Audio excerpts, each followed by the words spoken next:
About those Minnesota? Whoa, we got to put the headset on. How about those Minnesota Twins? That's right, 90 and a half games. That's a lot of games. But who knows if Cleveland is going to follow through and try to win this year in a semi-rebuild. Who knows if the White Sox have made it to their promised land a little bit sooner than expected. So Minnesota, 90 and a half. 9-1 to win the division, 20-1 to win the World Series. Gosh. I want to go with it. I really want to go with all three. 90 and a half, 9-1, and 20-1. Yeah, I want to do it. All right, so that's what I'm saying. Minnesota, good bet, and you take your pick. I've got a lot of good bets that I've mentioned. We'll see. The payroll with Josh Donaldson's $21 million annual salary, that takes the Minnesota Twins to a projected opening day payroll of an estimated $137 million, about a 15% increase from last year. New franchise record, $8 million more than they spent in 2018. So that will also match the average major league payroll level at 137. So we'll see what happens there with Minnesota. The addition of Donaldson's a big deal, and how they work it, we'll see. Now, if Rocco Baldelli chooses to keep a fourth outfielder, may get some playing time, Jake Cave, Lamont Wade, or rookies such as Trevor Larnach or Luke Raley on the Major League team, or maybe the presence of Marwin Gonzalez will make it unnecessary. They have a versatility at catcher with Willens Astudillo, and they could, move him around as well. So we'll see. So look, Rocco Baldelli ready to go, and Randy Dobniak could be of interest. The rookie right-hander who posted a 1.59 ERA. Keep in mind, Randy Dobnak, who posted a 1.59 ERA in 9 games, 5 starts with the Twins in 2019. He's going to compete with left-handers and fellow rookies Lewis Thorpe and Devin Smeltzer for the right to join the 3 veterans on the season opening staff. So we'll see. Just keep an eye on Dobnak. He gave up only 2 runs in 3 starts over the season's final 2 weeks. He had 5 strong innings in Cleveland when the Twins were trying to complete a sweep of the Indians to all but put away the American League Central. He left with a 4-2 lead, but the bullpen squandered it away to a 7-5 loss. So, look, watch out for Dobniak. Michael Pineda can return to the Twins during Mother's Day weekend in May after completing a 60-day suspension. That's all it is. Rich Hill will work his way back from elbow surgery sometime after the All-Star game. We'll see how that works out. So keep an eye. Randy Dobnak could be a very interesting pitcher. Randy Dobnak could be a very interesting pitcher. Okay, let's take a look at what this team has to offer, and it could be quite a bit in a division that is wide open for the Minnesota Twins. Minnesota Twins could be a division champion this year. We've gone through other teams. Now for Minnesota, I'll take the position that Mitch Garver, he was a surprise last year, but he platooned a lot last year. I think he'll get many more at-bats. Alex Avila, Willens Astudillo are backing him up, but I really do believe that Mitch Garver was not a fluke last year. Not a fluke. He'll get more at-bats than he had last year. So I'm thinking that Garver is good for, he's good for 25 home runs. Mitch Garver is not. There are some people I see in drafts that are afraid to take Mitch Garver, not even realizing what he did last year. That's the truth. He hit 23 home runs. And he hit 31 home runs. He'll hit 23 this year. He hit 31 home runs in only 359 plate appearances, batting .273. So I took him in my fantasy draft because I really believe he'll get about 500 at-bats, something like that. Miguel Sano, is this the year? Now they're moving him over to third base. and I project Miguel Sano. And, you got to watch the injuries, of course, but Miguel Sano, 30 to 35 home runs, 240 batting average. He's 26 years old, disappointing season in 2018, sent to the minors. But his first month after suffering a cut on his right hand, he had a freak accident. He came back in shape. He was focused. He had 34 home runs in just 105 games. You see, that's what a lot of people miss. His high strikeout rate of about 36%, but he draws walks at about 12.5%, makes contact.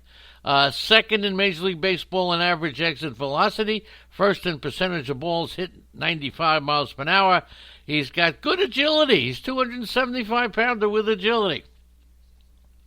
At second base, okay. At second base, I gotta love those guys. I love them. At second base for the Minnesota Twins, we're gonna put the second baseman in there, if I can remember his name. For the there's a 300 hitter coming up. Arraez, Arraez. I have a hard time with this pronunciation, but I'm pretty sure you know who I'm talking about. Arraez. Anybody want to tell me how to pronounce his name? But I will tell you, he's going to hit you 290. He's going to hit you 6 to 10 home runs. He's going to steal you. Not a big stolen base guy. Even in his minor leagues, he's failed to do double digits. But, he could pop a couple of home runs. He could do some stuff. He was expected to come up for a brief period of time, but then he unseated Jonathan Scope at second base. He began his season at Double-A, and then he got bumped to Triple-A. He was there for a couple of days and got a call. Outstanding contact. 8% strikeout rate. Okay? Very good. So he's in that Alex Bregman, Carlos Santana thing about getting on base. Very difficult player to value for fantasy. He only has 10 professional home runs.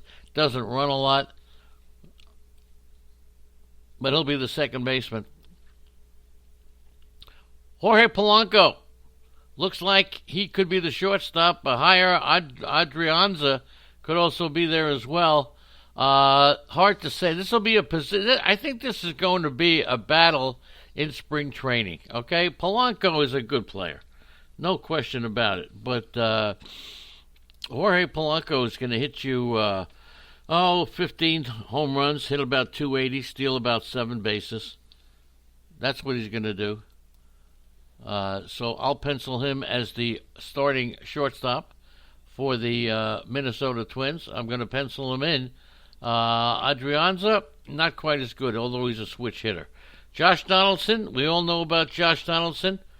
No question about it. And Eddie Rosario in left field. Max Kepler in right field, Nelson Cruz, nothing I could say that'll change your mind about them. But what about Byron Buxton? What about Buxton? Here's what I'm predicting for Buxton, and you know I've been a Byron Buxton fan. So let's have it. Here's Byron Buxton, 250, 20 stolen bases, and 15 home runs. The most tantalizing and frustrating player in fantasy baseball. Fewer strikeouts last year, increased power, but he missed significant time with a wrist injury, a concussion, a sore back, a sore knee, and finally a torn labrum in his left shoulder. So he didn't hit after August 1st. A lot of fluke injuries, but still, a fluke is a fluke. He might be the fastest player in Major League Baseball, but he's got 30 to 40 stolen base potential, but he needs to stay healthy. And there's nothing I can do to tell you what to do with this guy. You go with him at the end of a draft. Here's how you look at Buxton. You don't look at Buxton to be your big player. You look for him to be your complementary player of hitting 15 home runs, which everybody does, and stealing 15 bases. He's got the potential to do a lot more, but that's what you're drafting him for. So spend the right price on him. Don't go crazy. Draft him at the right position. As the complimentary guy, not the guy to lead your way. Last year, quite frankly, I thought between him and Andrew Benintendi, I'd have two studs. Don't look at him as a stud.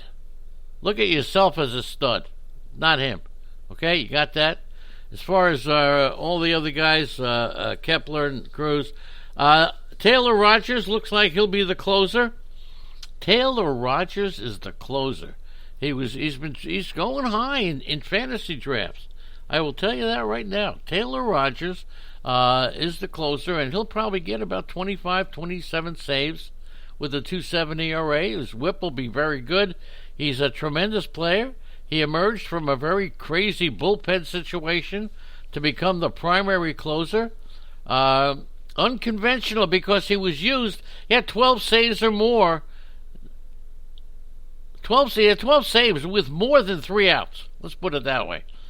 And he's not afraid to use them early as a little bit of an effector. He was effective. He improved his velocity to almost 95 from 93. Dominant against lefties. Improved against righties. Don't be afraid one bit to get Taylor Rogers. And of course now Jose Berrios will be the pitcher. When is he going to break out? We're all expecting the 25-year-old to do wonders. He'll win about 15, 16, 17 games with a 3.5 and a 1.2, but he'll get you the 200 strikeouts.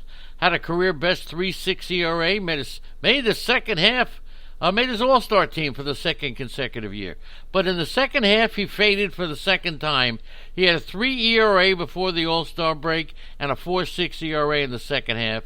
Had a 5.83 over his last 8 starts, and a 155. He had 1.5 home runs per 9 innings, which is a little too much. Jake Odorizzi, they got him back. They were surprised. A pleasant surprise.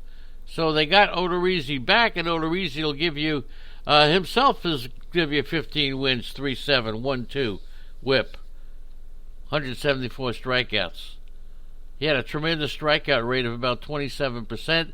He worked on his mechanics in the offseason. He got his velocity up to almost 93, which was about a tick and change higher.